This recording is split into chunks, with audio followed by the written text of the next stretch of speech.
अंगात ताप आणि हाताला सलाईनची सुई असतानाही सोलापूरचे पालकमंत्री जयकुमार गोरे यांनी आषाढी यात्रेच्या तयारीची वाखरी येथे पाहणी केली. मुसळधार पावसामुळे निर्माण झालेल्या परिस्थितीचा आढावा घेत त्यांनी पालखी मार्ग सुरळीत ठेवण्यासह वारकऱ्यांना कोणताही त्रास होणार नाही यासाठी प्रशासनाला तातडीच्या सूचना दिल्या. आजारी असतानाही वारकऱ्यांच्या सेवेसाठी ते मैदानात उतरल्याची चर्चा सध्या भाविकांमध्ये होत आहे. सलाईन लावलेलं नव्हते. आपण तरी देखील अशा परिस्थितीमध्ये पाहणी करताय.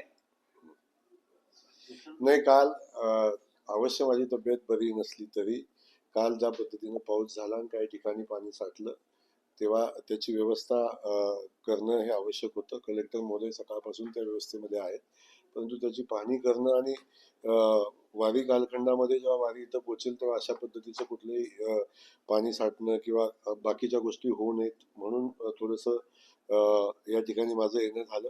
परंतु मी फिट अँड फाईन आहे. थोडंसं व्हायरल आहे, परंतु मार्ग निघेल. विठुरायाचं काम करत असताना सगळी ताकद आपल्यासोबत असते.